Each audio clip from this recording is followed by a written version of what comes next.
you very much, Paraga. Good morning, everybody. Yesterday, Paraga, in his very hard, I think quite hard-hitting talk in some ways, Paraga referred to the very early days of the Buddhist Sangha, which is quite interesting because when I didn't know what Paraga was going to talk about, but when I knew this talk was coming up, that was immediately that came into my mind, the very early days of the spiritual community, and very similar response to that Paraga has, which just shows you the sort of magic of the spiritual community. We haven't talked about that at all, but we were in tune in quite a different way. This often happens within the Sangha.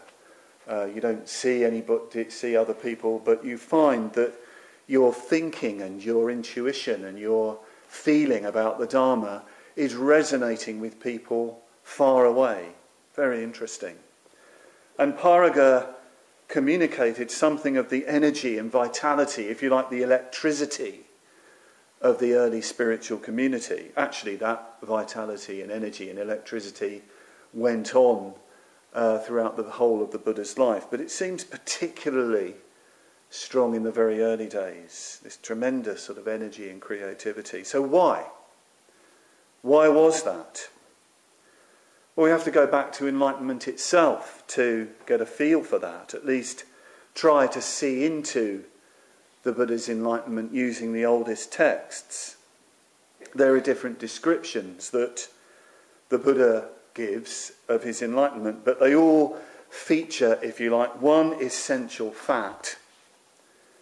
The Buddha's enlightenment, his bodhi, his awakening, his lightening up, his aloka, his opening of the eye, his opening of the chakshu, is always described as a seeing into the very depths of his own and the world's, other people's conditioning. A seeing into the very depths, not just seeing with just one part of himself, not just a thought, but seeing, even seeing, that's just a metaphor, doesn't communicate it really. He's seeing, if you like, with his whole being, experiencing with his whole being the very heart of what binds us, what limits us, what traps us, what trapped him. At the root of this, of course, is a whole set of deep forces. They're given different names. Perhaps one of the most evocative of the deep forces that the Buddha sees through and destroys are what are known as the asravas, asavas in Pali, the asravas, which can be translated as something like the floods, even the inner poisonous floods that just drive us along. And there's different sets of asravas, these floods. And one of the most basic of all is craving. Trishna, thirst. Not just for things and for people, but for certainty, for being, for existence, for a fixed and permanent way of being. There's a flood in us called Trishna that just wants this fixed, permanent state of being, which is, of course, completely impossible. Completely impossible, because life cannot be fixed and certain. It is deeply, profoundly uncertain. It is profoundly changeable and insecure. It's even illusory. Right now we think that maybe we're having a vivid experience of sitting in here, listening to a Dharma talk, and I'm having an experience of speaking to you. It's quite an intense situation, certainly for me. In a few minutes' time, it will have gone. It's illusory. It passes. What all there is a constantly arising and flowing on. There's just constant change and becoming, ever changing. But we try to fix this, try to create certainty in something that is profoundly uncertain. So, as well as craving, there is ignorance, avidya, unknowing, anti-knowing, an unwillingness to know, to see, to wake up to what is really going on, to the fact of the ever-changing. We don't want to know about that. And so there is also aversion, even hatred at anything, any fact, any experience, any new experience that threatens our unknowing, our desire for certainty, our desire to fix and to control. And so there is fear. This is another flood, a very deeply held fear, even a horror of the reality, the truth of the ever-changing, the impermanent reality that is ever present. The Buddha saw right into this, saw through it, and so destroyed those deep, powerfully, deeply held floods, those forces that drive us, that drive life, that entrap us, and that cause us to entrap others. For we don't just entrap ourselves, we entrap others as well. You know, that desire to keep things fixed, well, we do that to other people. We hold other people down. Well, the Buddha is liberated from all this. Sometimes it's said that the Buddha is liberated from birth and death. Birth and death. Liberated into the deathless. The amata, the amrita. The deathless. What an amazing phrase. The deathless. The deathless isn't some heaven where Buddhas go and hang out. What that phrase, the deathless, is getting at is that the Buddha no longer sees life in terms of birth and death. That framework, that structure of life, that view of life, the gaining of birth, the clinging to life and loss at death, that has been completely exploded. That framework has been completely exploded. So there is the deathless. And what that also means is freedom. Very early on, the Buddha characterized the seeing through, the enlightenment, the deathless, as liberation. Freedom, vimoksha, vimukti. And the old texts describe the Buddha after the seeing through and the destruction of the forces of ignorance and so on. The old texts describe the Buddha as seated for days, for weeks, in one posture, utterly absorbed in the bliss of liberation. The vimukti sukha, or sukha vimoksha, the bliss of liberation, just sitting there in deep, inconceivable pleasure, ecstasy. His consciousness, well, you can't really call it consciousness. The Buddha is beyond even that kind of label. But let's call it a consciousness. His mind, his being, is utterly without boundary. Utterly without boundary. There's no limitation whatsoever. And that is intensely, deeply pleasurable, blissful, ecstatic. Must always remember this about the Buddha's enlightenment. It's bliss. And we all want bliss. We all want that. We all want to get off, don't we? We all want to get off on something ecstatic. Of course we do. Nothing wrong with that. But the real bliss is going to be when we explode those boundaries. So, speaking like this, no wonder there was so much energy, so much vitality in the early Sangha.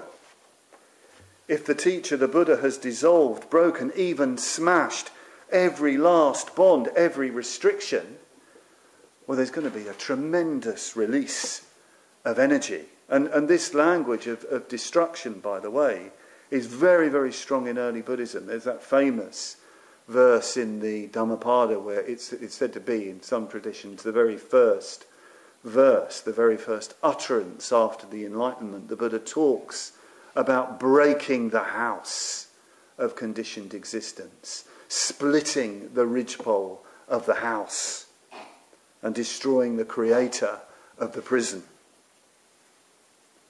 So no wonder that there was an unleashing of energy, very pure, free-flowing energy. It's very important to remember this when we speak of manifesting compassion in the world. It's very important because we can so easily think of compassion as something that will weigh us down, as we contemplate all the very terrible sufferings that afflict this world.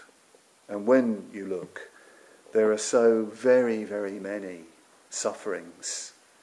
And if we let them in, if we let them touch us, we can all too easily feel weighed down, even feel helpless and uncertain, doubtful about what we can do, about what we should do, about what to do. And then we just feel bad, depotentiated. This has nothing to do with the Buddha's compassion. Nothing to do with the Buddha's compassion. And the compassion that we need to aspire to and to develop if we're to be followers of the Buddha. The Buddha's compassion is free-flowing. It's free-flowing energy, even blissful energy, irrepressible energy. That's the Buddha's compassion. It's the compassion of all the great enlightened ones. There's Padmasambhava is sometimes described as the lightning bolt of compassion. Imagine a lightning bolt of compassion coming at you. So how is that? Why is that? It's not just because of the liberation that the Buddha enjoys, always enjoys. It's because of the way he sees others, the way he sees us. Because the Buddha is free of those deep inner poison drives, those restrictions that entrap us and others, he's free to see us as we really are. He's liberated from all the tired ways in which we can see one another. He doesn't see in a tired way. The Buddha's vision of others is always fresh, always new, always alive. Paraga described yesterday that famous defining vision the Buddha had after his enlightenment. Actually, it's an essential element of the enlightenment. It's said that the Buddha looked with his Buddha eye on the world, on beings, on us. The Buddha eye, the Buddha vision. That little detail is extraordinarily important. He's not looking with any human eye. He's not even looking with the eye of meditation. It's the eye of supreme enlightenment looking at us, which means that you can't really put into words what he's seeing, because enlightenment, if you see with the Buddha eye, if you could see what the Buddha saw with the Buddha eye, you couldn't put that into words. It would be utterly inconceivable. So he's seeing us, seeing living beings with the Buddha eye. And in fact, all the Buddha can really revert to describe this is metaphor. He sees life. He sees living beings. He sees us as a great, vast, wild, beautiful lotus lake, maybe lotus ocean, of red and white and blue lotuses. This is so important to really get the metaphor here. If you've been to India and you've seen a lake of lotuses in the wild, it is something extraordinary. It's something extraordinary. It's kind of miraculous. You know, I've seen black, filthy pools, really thick, black, viscous, muddy pools. And there are these strong, vivid, wild, electric pink lotuses coming out of that muck. And they really are extraordinary. They are luminous and strong. They stand in their strength above the mud. Almost shocking in their beauty above the slime. In the Buddha's vision, some of those lotuses, of course, are buds that are shut and still in the mud. And yet there are others pushing, thrusting out of the mud into the light, showing, revealing their beauty, their visionary beauty. What he's seeing, of course, is that everybody is a growing being. Everybody, every single person, every single being is a growing being. Every single being has the potential to grow to the highest, to enlightenment itself. All have that potential. Some have awoken that potential more than others. And so, of course, the Buddha is seeing that means there are people to communicate his liberating vision to. But all have the potential. We all have the potential to unfold completely, fully, to enlightenment itself. And that vision, it said, is accompanied, well, how do you describe it? A particular emotion, a feeling, a mood, though unfortunately these words are far too, in a way, fleeting to really communicate what was going on. But it's not just a vision, there's an atmosphere, if you like, in the Buddha's consciousness, which is part of the vision. And in the original Pali, that feeling, emotion, mood, whatever you want to call it, is called anukampa. Anukampa, which is usually translated as compassion. But literally it means to quake with, to shake with, to tremble with. Kampati means to shake or to quake or to tremble. Anu means with. Anukampa, to shake with, to tremble with, to shake with.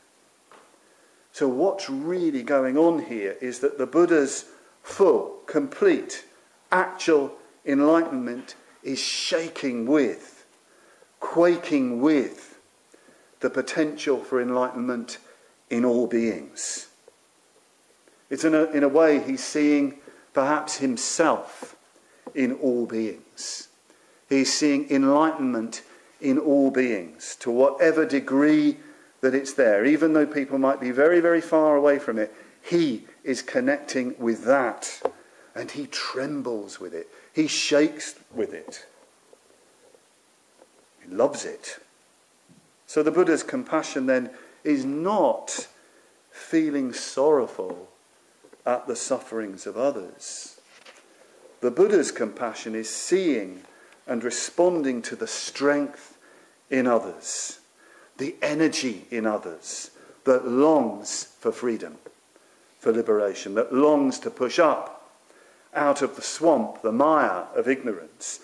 And it's that energy that the Buddha wants to touch and reach and spark off in others. That is the Buddha's compassionate activity. That is the Buddha's compassionate energy. Now, this didn't remain a vision, this vision of all beings as being like lotus flowers, because as soon as he'd had the great vision, immediately the Buddha left the jungle, the forest, around the Bodhi tree, and he just went straight to where he knew there were people who he could reach, who he could spark off. I'm trying to avoid the word teach, because I don't think it's about that. I don't think in a way the Buddha does teach. Of course the Buddha is the greatest teacher, but it's about communication. It's about getting into communication. It's anukampa. It's about tuning in to others, to where they are, to their exact state, tuning in as well to their potential. That's how the Buddha operated. You see it again and again, by the way, in the Pali Canon. The Buddha attuning himself to others right where they are, and then connecting them with the Dharma, with the means to liberation. You see it again and again. His anukampa, his shaking with, if you like, his sympathy is so alive, so attuned. And it's interesting to see the Buddha reflecting on why he chose to go and meet the 5 ascetics, because that's who he thought he'd go and teach, those 5 ascetics who had accompanied him in that fearsome ascetic period that he followed before his enlightenment. So why did he choose them? Well, he knew them for a start. He knew them very well. They'd lived together. They practiced together for 6 long years. They had, of course, rejected him when he took some food, when he himself rejected extreme asceticism as a path, when he discovered the middle way.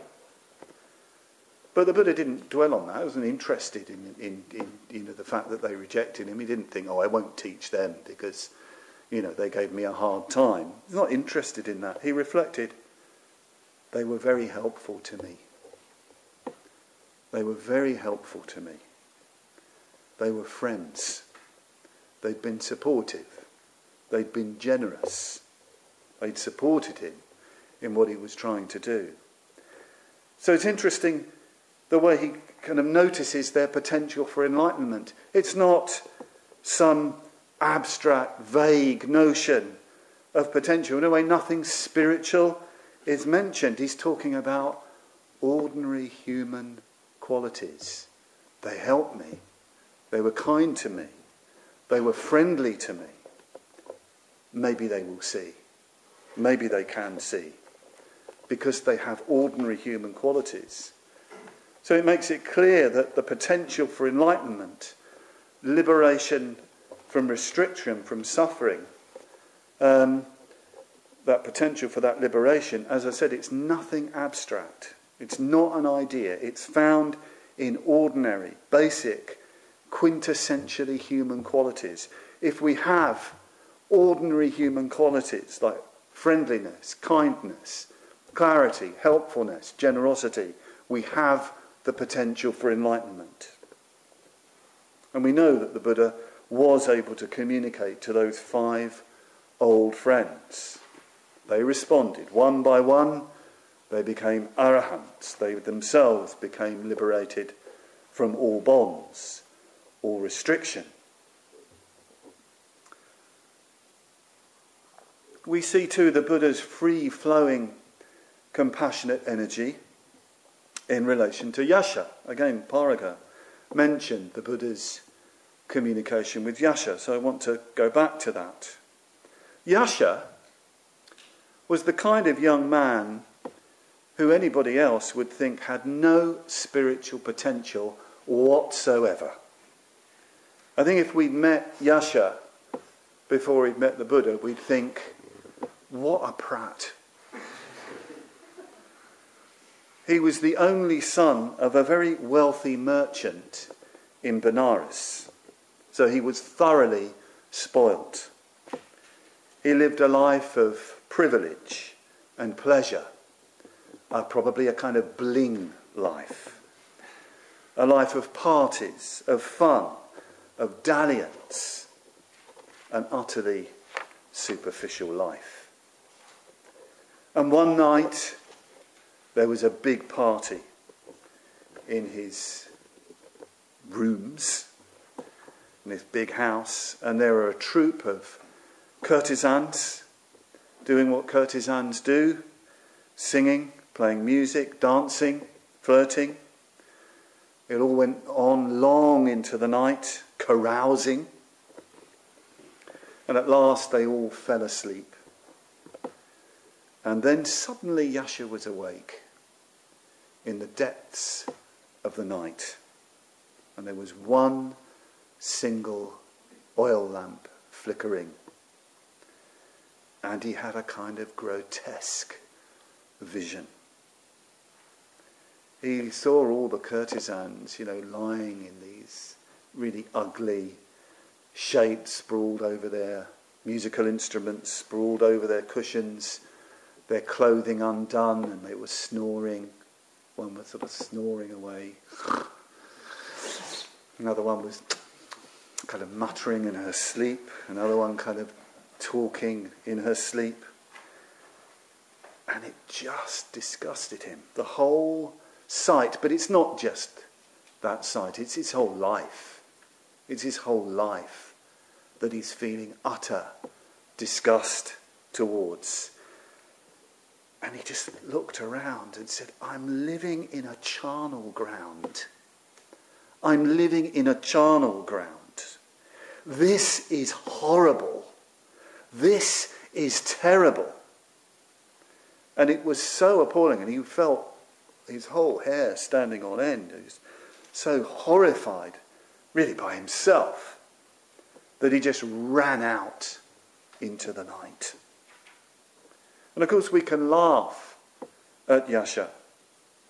But you know, there's a sense in which our wealthy, highly privileged, Western capitalist, or do you call it post-capitalist existence, is not really so different from Yasha in a way.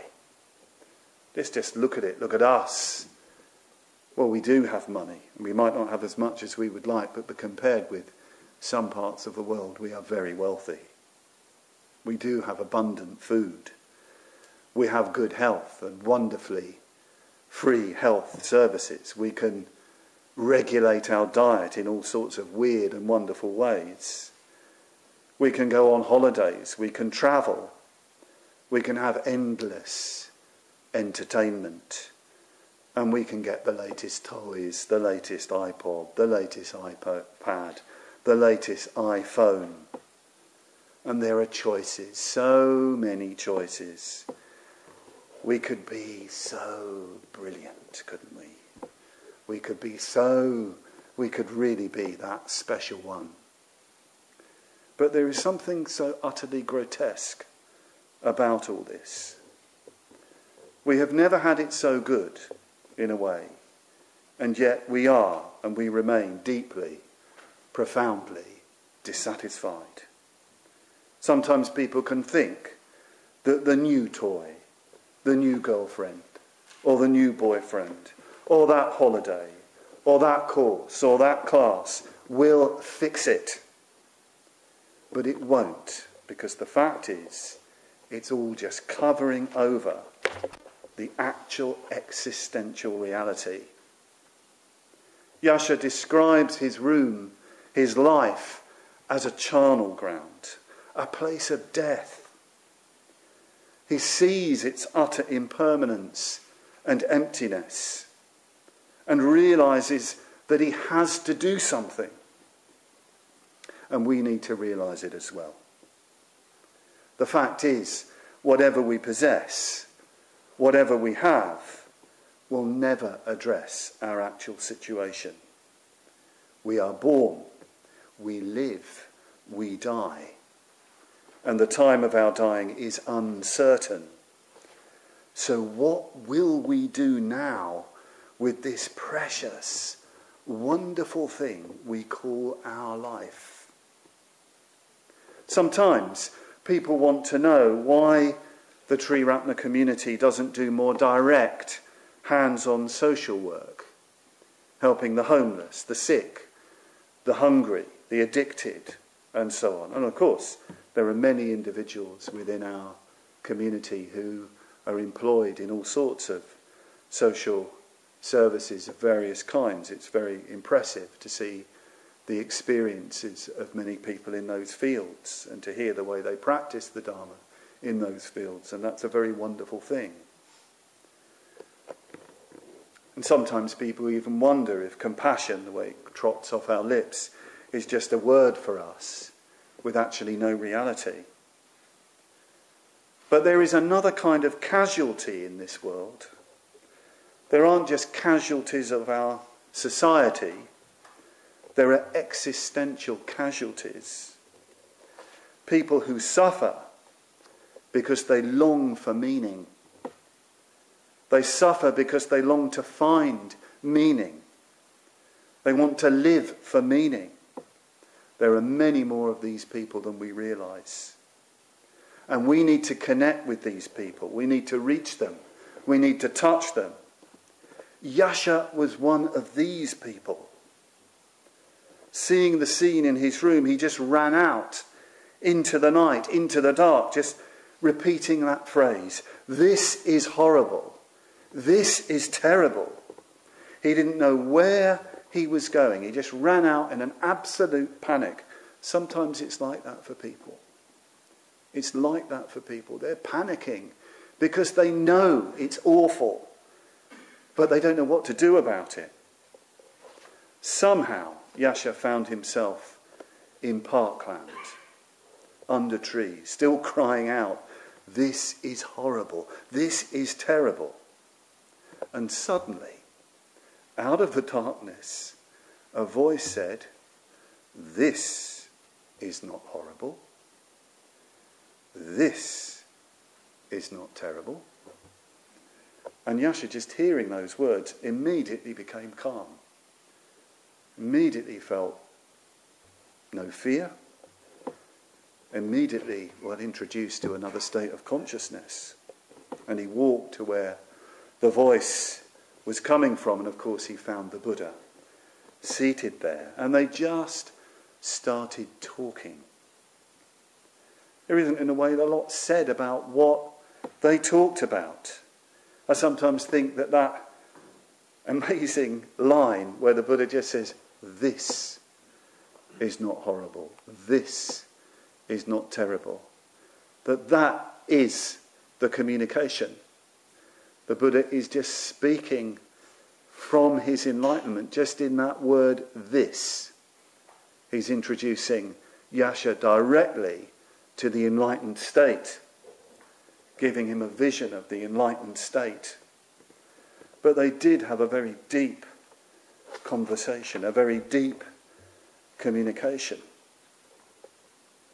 And the Buddha opened up the way things are for Yasha. Eventually, Yasha becomes himself an enlightened one, an arahant, in a very short space of time, just while they're sitting there. A very interesting story that goes on again. Paraga mentioned this.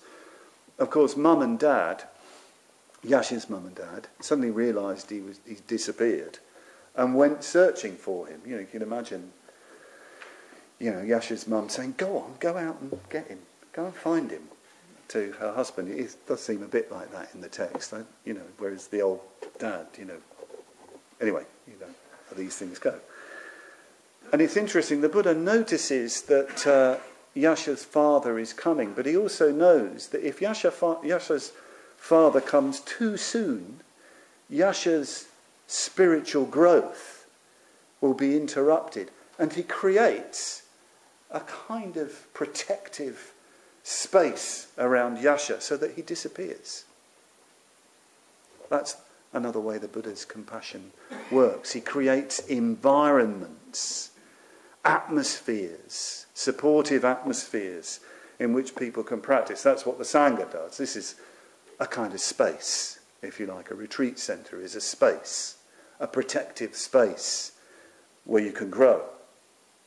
Anyway, Yasha becomes enlightened, becomes liberated from the bonds. And as Paraga told us yesterday, after Yasha became enlightened, the word went around among his friends about what had happened. And people were energized and excited, energized by the Buddha's communication, the Buddha's teaching, until eventually, I think there were just over 60 enlightened disciples with the Buddha in their centre, all sitting there in the deer park at Sarnath. And you've got to remember that, when you read the text, there's lots of back reading that goes on, and they all get nice robes and shave their heads. And other scholars say, no, not like that. Yes, they all became, bhikkhus. They all became full-timers. But they would have just discoloured their ordinary clothes. They wouldn't have looked like a neat gathering in neatly pressed robes. They would have just discoloured what they had. It's not some sort of official ecclesiastic organisation. The Buddha is kind of operating in some senses in the margins, in a kind of liminal realm, if you like. That's where all the creativity happens.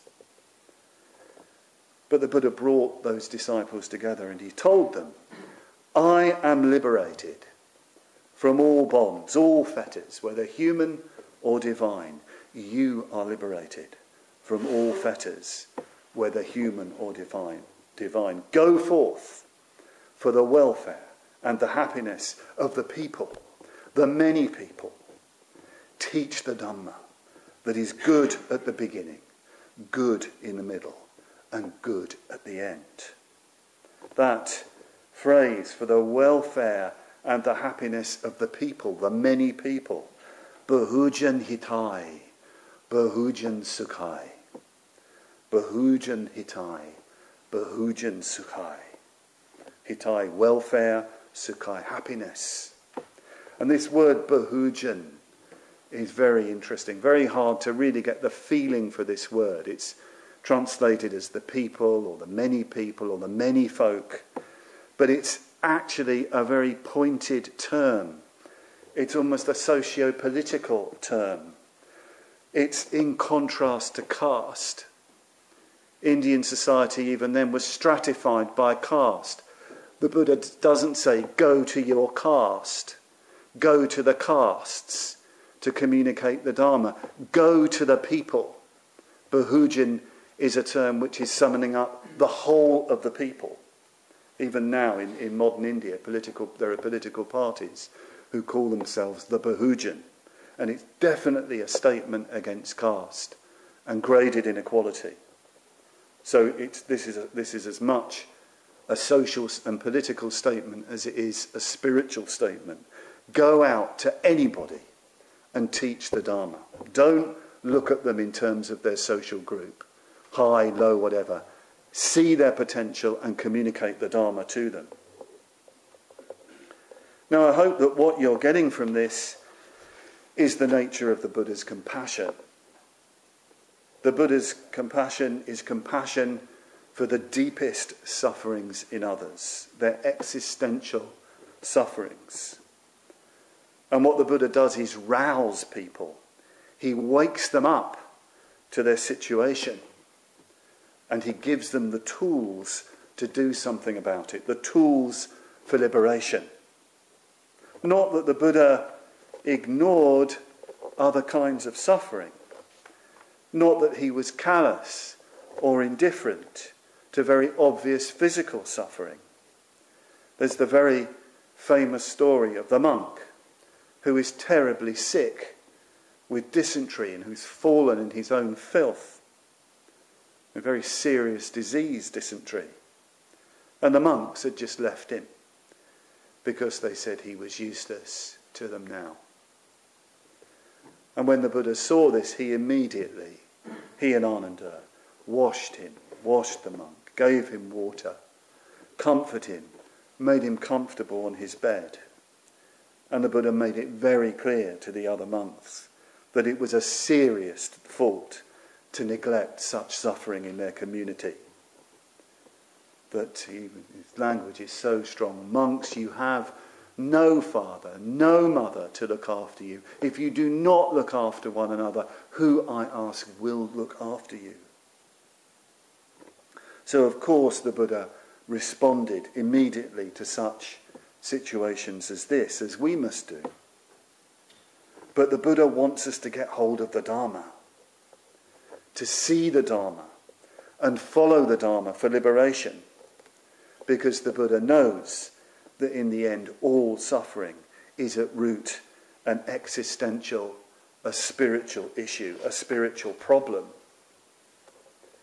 Here at Padmaloka, we, on our different retreats, especially when the retreats where people are training for ordination, people tell their life stories. They tell it from perhaps the point of view of ethics or friendship or spiritual turning points.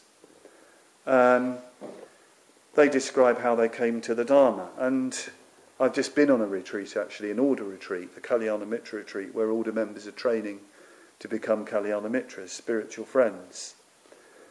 And people in the idea that we are a kind of monoculture in our movement is so ridiculous, because there are so many different kinds of people that make up our community. And some people have lived very colourful lives, very colourful indeed. which have involved a lot of suffering, even violence that they've done themselves, addiction, monotony, criminality, dullness. And it's quite clear in these life stories, if these people had not found the Dharma, found a real path based on the way things are, there would have been real catastrophe in their lives. That's very clear. It's so obvious listening to some of these stories that if people hadn't found the Dharma, they'd either be dead or mad. Sangharakshita said this himself famously on one occasion. He was giving a talk, I think, and he said people sometimes ask him what he would have done if he hadn't become a Buddhist. And people often sit back thinking, oh, you know, I would have been a writer, I would have been a this or a that. And he just said, I would have gone mad. I would have gone mad if I hadn't found the Dharma, because the forces, the polarities in his being were such that they would have just destroyed him. He needed something much bigger than that, the Dharma.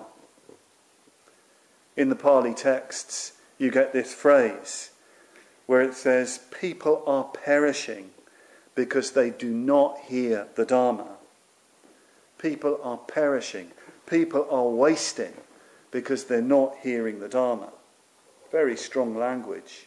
So it's clear from this that the Dharma, Buddhism, is not some luxury item, some add-on to life. It's not an app for relaxation. The Dharma is addressing our very existence, our fundamentals, and the fundamentals of life, the sufferings of life. So do you see that? Do you get that? When you do the mindfulness of breathing, when you do the Padmavajra, do you see that these very practices will liberate you completely? And if you live like them, you will liberate others. When you study a Buddhist text, do you know that seeing into the meaning of a single phrase will liberate you? And it will liberate others. Let me just listen. Just listen to this with that in mind, with that thought in mind. Experiences are preceded by mind, led by mind, and produced by mind. If one speaks or acts with an impure mind, suffering follows as the cartwheel follows the hoof of the ox, drawing the cart. Experiences are preceded by mind, led by mind, and produced by mind. If one speaks or acts with a pure mind, happiness follows like a shadow that never departs. Those who entertain such thoughts as, he abused me, he beat me, he conquered me, he robbed me, will not still their hatred. Those who do not entertain such thoughts as, he abused me, he beat me, he conquered me, he robbed me, will still their hatred. Not by hatred are hatreds ever pacified here in the world. They are pacified by love. This is the eternal law. Others do not realise that we are all heading for death. Those who do realise it will end their quarrels. Those verses are the lightning bolt of compassion. The Buddha's wisdom verse is said with compassion. If we really got them, if we lived by them, there would be revolution. Revolution. Revolution in the base, as the Yogacara called it. That's B-A-S-E, not B-A-S-S. For the reggae enthusiasts among you. Revolution in the base, the ashraya paravritti, the deep turning around in the deepest seat of consciousness. If we really heard verses like that, if we really meditated on them, lived by them, there would be revolution in the base. and revolution in the world. Because if we have such a revolution in the base, we would come together with others and work together with others. Compassion is never about being some solitary saviour hero. Buddha wasn't interested in that at all. The Buddha's compassion, his anukampa, his shaking with, his quaking with, created sangha, spiritual community, even a new society, a new world, a new community characterised by that anukampa, that shaking with. Sangharakshita says when you go for refuge to the Sangha, you go for refuge from mere contact, social contact, to communication, which he describes as a vital mutual responsiveness. A vital mutual responsiveness. A completely honest and harmonious exploration of the Dharma together, in which you dissolve the distinction between those more experienced and those less experienced. You are just in the magic of the Dharma, responsive, vitally responsive to one another. And you want that. You can't help but that flows out to others. That's a revolution. That's the Dhamma revolution. And we so badly need it. I mean, just look at it. Look at the mess of rampant greed. Our society is so unbearably corrupt. Look at our leaders. Look at them.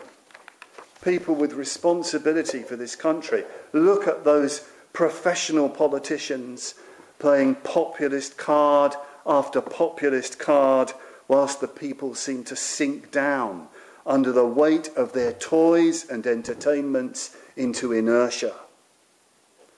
If we're going to manifest compassion, then let's engage with the Dharma.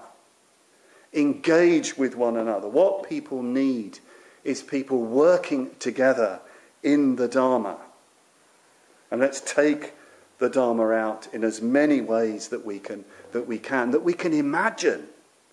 We've hardly started as a community. You know, don't think that the patterns that we have now exhaust what we could do and who we could meet. You know, if you think that you can bring something different to our community, some new way of engaging people in the Dharma, tell us. Please tell us. Tell the order members in your centre. We need that revolution of the base, of the mind, of consciousness. And we need that revolution in the world. Just over 2 weeks ago, there was the 56th anniversary of the resurgence of the Dharma revolution in India. 56 years ago in Nagpur, central India, Dr. Bhimrao Ramji Ambedkar took the refuges and precepts from U Chandramani Mahatera, Sangharakshita's preceptor, and then he turned to the crowd of 380,000 people, men and women and children, and he gave them the refuges and precepts plus 22 special vows to keep the refuges and precepts pure. These 380,000 people were from the lowest strata of Indian society. Traditionally, Orthodox Hindu society deemed them outcast, untouchable.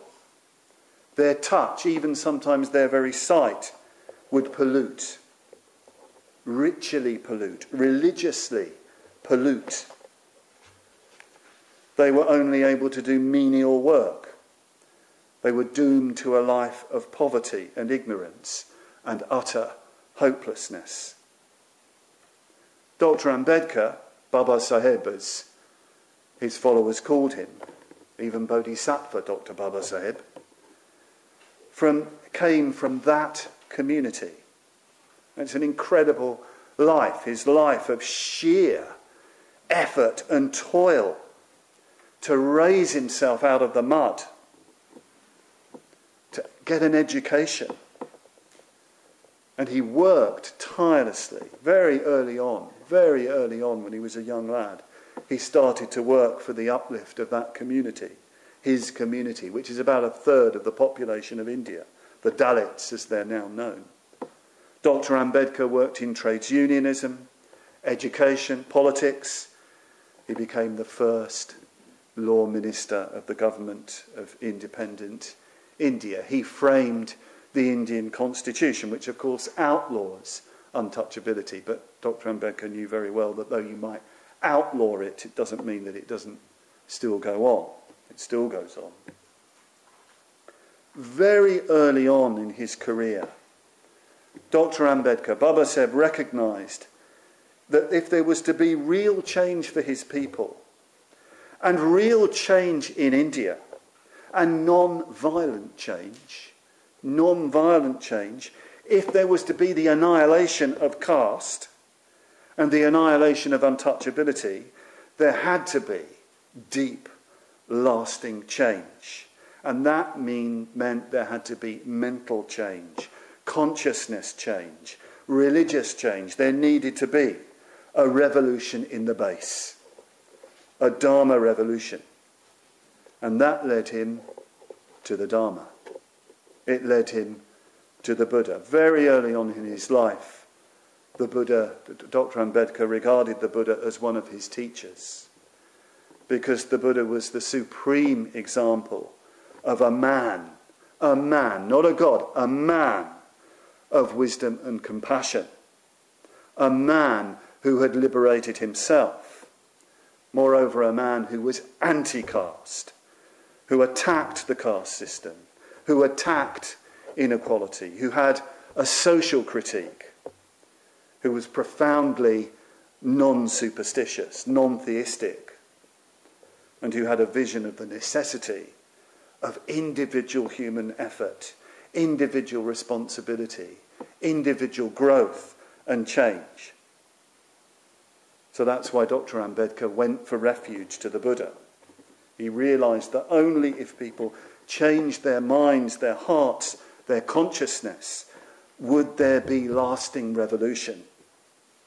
And it's amazing reading his great conversion speech. It has been translated into English, but I gather the Marathi or the Hindi is extremely heartfelt and powerful. And in that speech he talked a lot about energy. Energy, the importance of energy, of having energy in your life. And he says energy comes when you know that your individual efforts will bear real fruit. That's impossible in the caste system, impossible for that community, the untouchable community in the caste system. Their efforts would not bring fruit. They were virtually slaves of the higher castes. In Buddhism, in the Buddha Dharma, Baba Saheb said, you breathe in an atmosphere of freedom. You breathe in an atmosphere where your effort, if you get hold of your life and your effort, your fruits, the fruits will come. The fruits will happen. If you take hold of your life, take hold of your mind, the fruits will come. And this will give real self-respect, self-value, self-worth, dignity. So often people suffer amazingly in the modern West from a lack of self-worth, a lack of sort of personal dignity. And often it's because they just don't realise what they have and what they can do. And, of course, we can give this to others, this sense of self-respect, self-worth, through making effort. And I remember old Buddhist friends, they died now. They became order members, but they died because they were very old, very good, close friends of mine who were around in the early days of the conversion movement in India. And they described the tremendous feeling, the tremendous energy that was around. At last they were taking their life into their own hands. They were throwing off all fetters, shackles. It's amazing, what a liberation. This might sound shocking to you, but what a liberation it was to smash the images they had of the old Hindu gods. These images are not, for them, sort of quaint oriental antiquities. These are fascist emblems. They felt this tremendous liberation. There wasn't material improvement at the time. In fact, becoming a Buddhist initially was very difficult for them. In villages, they'd often be boycotted by shopkeepers because they became Buddhist. People would criticize them for taking their life into their own hands. But they said to me, it didn't matter. It didn't matter because I felt free, ecstatic, liberated from hell. And that movement flowed on. It flows on. And our own Triratna Buddhist community is a profound part of that movement in India. But the main point I'm really trying to make here, I've been trying to make in this talk, if we are to live the life of compassion, if we're to manifest compassion in the world, we need to wake up to our precious human opportunity. And we need to liberate ourselves through the Dharma. Let's start, if we haven't started it, the revolution in the depths. Let's liberate ourselves from all those inner binds and bonds and floods that keep us down. And then let's use that liberated energy to come together with others, to befriend others who are doing the same thing. Let's let them in. Let's come together with them. Let's work together. Let's create spiritual community ever more vividly. And let's go out to others. Let's go out to all others. Let's develop anukampa. Let's shake with and quake with and tremble with all others and share whatever experience of the liberating Dharma that we enjoy. Let's live now for the Dhamma revolution, the manifestation of the Buddha's compassion.